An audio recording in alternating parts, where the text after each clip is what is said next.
This episode of Wizards of the Tower brought to you by Fresh Made Tea from the Royal Tea Trader in Colorado Springs.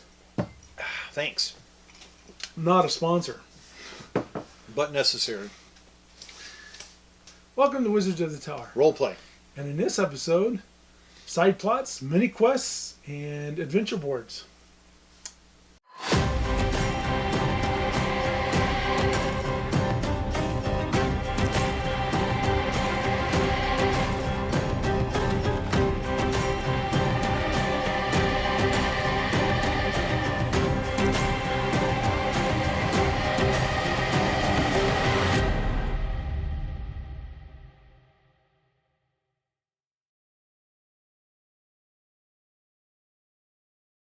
Welcome to Wizards of the Tower. Roleplay. This episode, we're going to be talking about side plots, mini quests, and maybe adventuring boards to kind of break up your main campaign. Yep. And how to come up with ideas. So in front of us, we've got things that I've gotten through Kickstarters or whatever else over many years. I've got the deck of mini quests. We've got the Quest Deck series, which there's Into the Stars, which is a sci-fi one. There is the Quest Decks Notice Boards, which is a good one. Yeah, and this is Coastal Threats. Coastal Threats. Yep. Grim Adventures. Yep. GMs and Tarot. That's a different deck. Okay. For the Crown. Yep. Good ones. And then the deck of mini quests, Gothic Horror Adventure series. So, you don't have to have these, by the way, to come up with these. No, you don't. So, I'm going to say that Delaney and I play a lot of role-playing games. Okay. RPGs on computer. We've Tabletop. We've been tabletop adventuring myself since Yep. '79. We've been pathfinding for a while. We played D&D before that. One of the aspects of RPGs are side quests. All right. Your main quest is to find out what is troubling the kingdom of Lothamir. However, as you walk through the village of Greenbrier, you'll overhear a conversation between two people saying, we would just, our farm would be all right if those nasty beasts wouldn't keep coming out of the woods and stealing our sheep. And you can choose to keep on walking, or you can turn around and walk over to them and say, nasty beasts? What nasty beasts? I happen to be in the nasty beast business. Tell me more. Tell me more. Bing! Side quest. So, how necessary is it to have side quests in your game? Here's a good one. You're sitting in a tavern, and you hear this guy over here and talking. You hear this, I know, Martha, but you shouldn't have tried to take the wizard's treasure. Well, I don't know what to do. You're a mouse now. What am I going to do? So you look over and you see a guy, and he's got a little bitty mouse on his finger, and he keeps this little mouse in a little leather pouch around his waist, and you surmise that, well, she used to be his wife, or still is his wife, or his companion, and she's a rogue, and she was trying to steal the wand of enlightenment from the wizard, and he caught her, and instead of killing her, turned her into a mouse. Baleful polymorph. Yeah, baleful polymorph. Side plot. Right. How to get her changed back. All right, so there you go. How important is it to have side plots? Oh, it's. I think it's very important. It kind of breaks up the monotony of the main thing, the main adventure. Yeah. And it kind of gives you a way to kind of maybe have some lighthearted adventures or more serious adventures. It's just a great way to break things up. And it's a really cool way for XP gain. Yeah. Truly. I mean, your main quest, you may not complete the main quest to get your massive XP dump, but on the way you can do side plots that would slowly build your XP up. You as a DM know that the players need to have X amount of XP to get to this part of the adventure. Well, how do you do it? Well, side quests. Yeah, you can go through side quests. Mini plots, whatever. So let's look at this one first. Coastal Threats. Tom's going to read these. I have a hard time reading small words. They're not that small. I mean, I couldn't read most of these, but I've created a water-breathing apparatus. I need a volunteer to operate it while I calibrate it. Okay, there you go. some local inventors created a water breathing thing, and he or she needs you to put it on and go into the water while they calibrate it. A young baroness has gone missing. The crown will pay handsomely for her safe return. Inquire at the tax collector's office. Classic side plot. Someone's gone missing. You got to find her and rescue Did she them. run away with the peasant? Did the witch kidnap her and put her into the tower, and now her hair has grown long, and or maybe she decided to go off on it being adventurous. Yep. I need some help at the docks. An honest day's work for an honest day's pay. So that's simple right there. If you just want to earn some quick money, you can unload a ship or load a ship up and something like that. So that's a very simple one. That really may not have to do with any kind of adventure, but it's just a way for you to make some gold or silver or copper for that day's labor. So that's not a big deal, but that could definitely be part of it. The head cook has been kidnapped. I suspect a rival family, but need proof to take to the king. Well, that's okay. That could be a little more complex, right? How far do you want to go down that road? So it's kind of like, all right, help! My husband keeps hearing voices coming from the sea during the full moon. We have to tie him down to keep him from wandering off those nights. Oh boy! So we should bring up the concept of mission creep. Would a side plot suddenly become so complex that all of a sudden it becomes the actual main plot? You've got to watch out, because your players could get bogged down in some kind of a side plot that is so complex that it could end up eclipsing the main plot, and all of a sudden that's the side plot. Right. How do you turn it back around from this very elaborate side plot back into the main plot? Here, read that one. These are too dark for me. They are. Lost potion. I recently found a bottle of swirling green liquid just sitting on the ground near the inn. If it's yours, come and claim it. Oh, these are notice boards. Yes. Yeah. Okay, so, one of the things about D&D or Pathfinder or even other games is you check the notice boards. I mean, they even have them in Starfield, in the sci-fi game. The Witcher even. Yeah, even in The Witcher. You look at the notice consoles and you try to find, mission consoles, that kind of thing. So, let's see what's another one. The Baron's son can change shape. He runs with beasts at night. Oh boy. Now that's a proclamation. What are you going to do about it? The Baron's son can change his shape. He runs with beasts at night. Is that just a declaration? Or is the Baron saying, I need you to help me fix my son? Yeah. Okay. So, you can invent side plots yourself. You don't actually need these cards, but they're pretty cool. I mean, I haven't been playing all that long, but I love these little plot things that pop up, that give spice to a game, give interest to a game. They help flesh out the world. They help decide, which way the adventure is going to go. If it's going to go in a straight line from start to finish, or if it's going to meander a little bit from plot to plot to plot as it finally goes forward towards the main plot. Yeah. So I've had a couple of, not in my current campaign. Well, even the current campaign. Yeah, there's one or two. Had a few, but I remember one in specific. You guys came into a little village and you heard this tale about how the young men had been going missing at night. Yep. And there was a rumor of the ghost of a spurned lover at the well.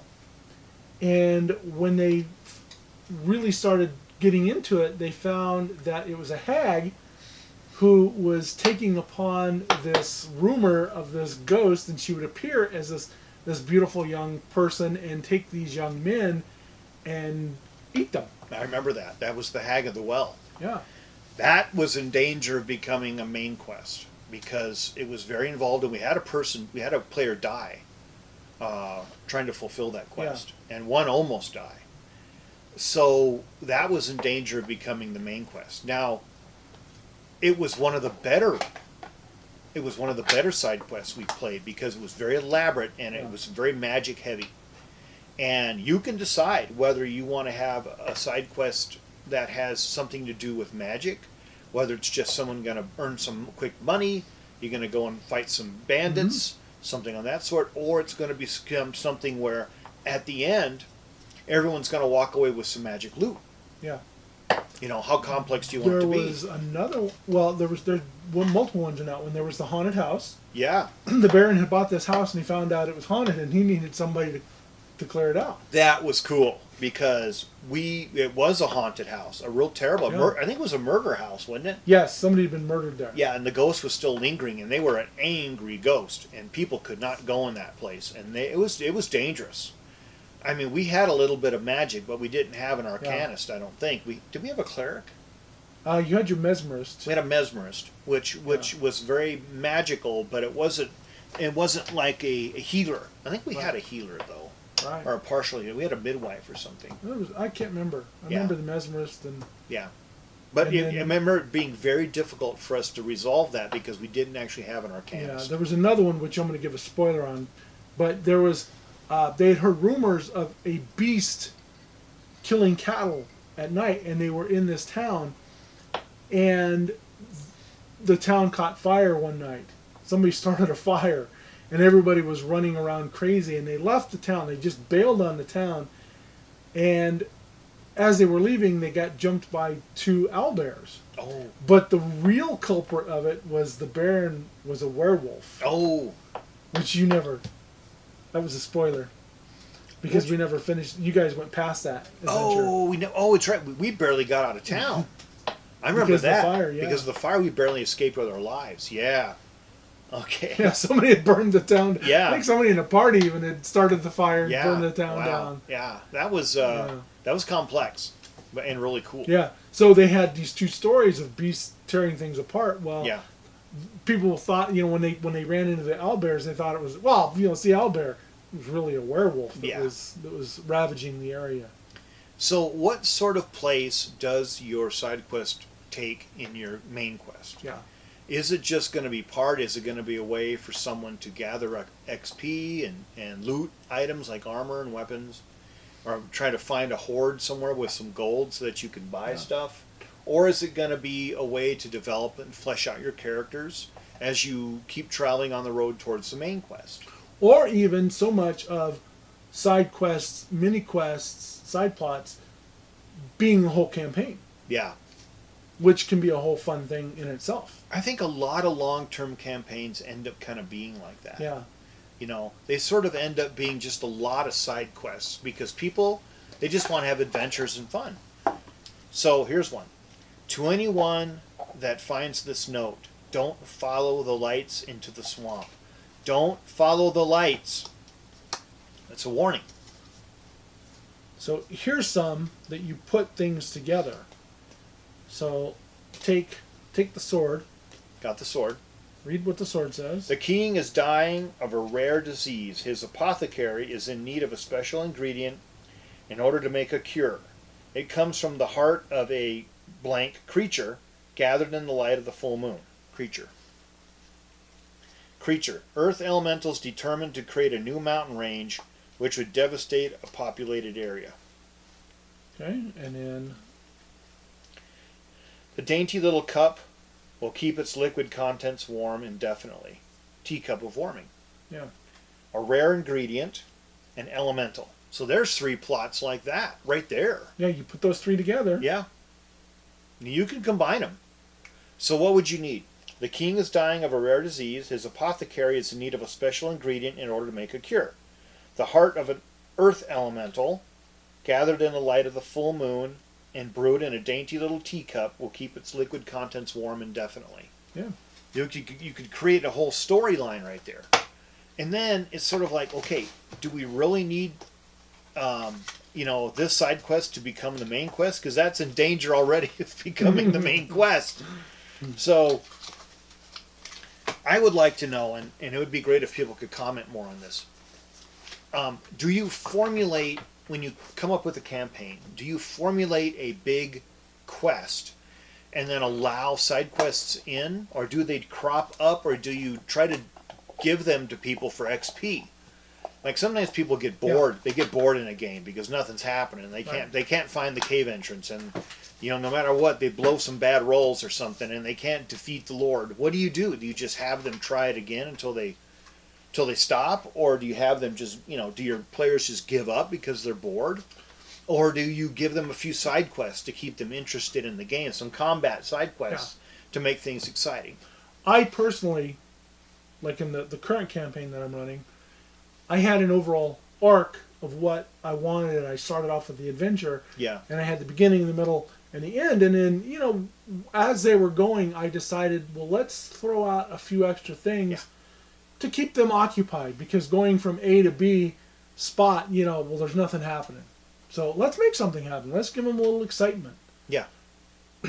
Oh, you had plenty of those. You had the wolf, where we got the wolf warrior, where we got all those magic items. Yeah, the Ulfstrogar. Yeah. Now that worked really well, because all of a sudden now we went from being just basically peasant soldiers to being actual warriors with good weapons and armor that we got. So that worked well. So you can do that to like help level your characters up.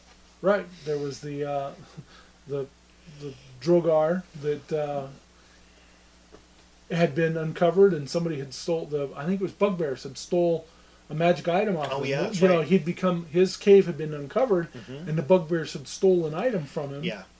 And he went after him, and now he was walking around, and people standing in his way, he would take them out. We're talking about an extremely powerful undead warrior, possessing a great deal of magic and a lot of rage because someone had broken into his tomb and stolen his stuff, and now he was going to get it back. Don't get in his way. And we even came across a village that everybody tried to stop him from coming through the village, and they all ended up getting slaughtered. Because he feared, because he was undead. Yeah. Instead of running away and letting the guy just keep walking through the village, because he had no beef with the village. He was just on his way tracking these bugbears. They tried to stop him and fight him, and he went ahead and slaughtered them all and then kept walking. He took out a third of the population of a village. Yeah. So that's the implication there is that our characters eventually were going to have to try to track that person down, that undead warrior, and either get him back in his tomb or find his magic item so he'll go back in his tomb, or defeat him. Yeah. So you can kind of come to these different conclusions about it. But that was definitely a side quest, because it didn't have anything to do with the main quest. Not at all. Yep. There's been other little things, but that's what I like to do when I do my adventures, so players don't get bored of what's going on. Yeah. And it's a way that I can get them built up to the experience level that I want them, or the level I want them to be, when they face what's the end of the quest. Yeah, exactly. Side quests are a great way to gain XP and items. Yeah. They're a great way to develop intelligence about the world. They're a great way to flesh out people's characters in the world. And a lot of that stuff works out quite well like that. So, how important are side quests? Well, it's really up to the DM to decide how they want to do it. How much they want to add into the game. Do they want to have just the main canned adventure? Or do they want to add in some little things on the side to keep people kind of excited and interested? Yeah. And like I said, these were some things I picked up on a Kickstarter a while back. They were the quest decks. You can still get these. I'll post the link in the description of these. But there was Into the Stars, which is for sci-fi. Really? I don't think I've ever read that one. There were the Grim Adventures. To look in there. We'll stay up. Okay. Coastal Threats, which we had. The Quest GM's decks. Tarot. These are other little side quest things that I have, and there's a 3-part one for these.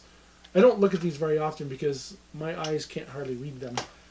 Distress call detected. I picked up a distress beacon on my last cargo run.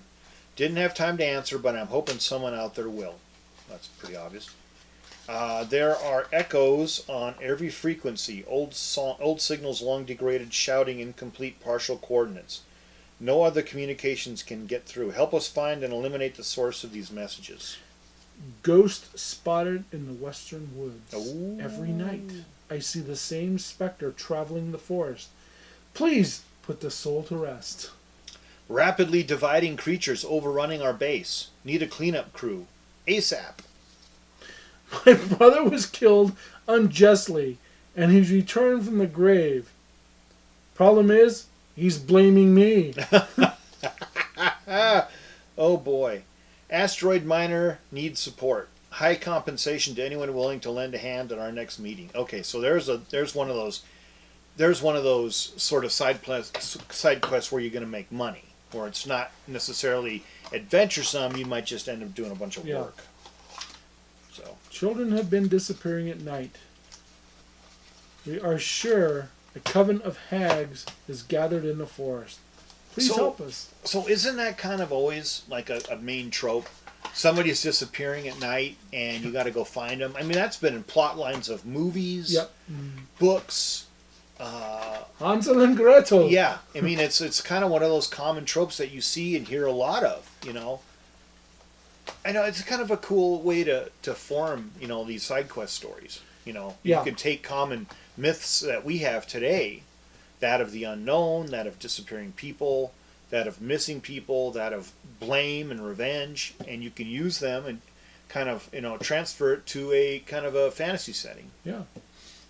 So anyway, I think we're going to end this episode, this side plot episode that we decided to throw out at the last minute while we were talking. So anyway, we hope you like, share, subscribe, spread the word, ring the bell, comment. We always reply back to the comments. And, try to keep your comments positive, but we can handle a negative too. If you do, as long as it's not bad. Yeah. But anyway, thanks for watching this episode of Wizards of the Tower. Role play. May all your side plot and mini quests be epic. And keep on rolling. Thanks, folks.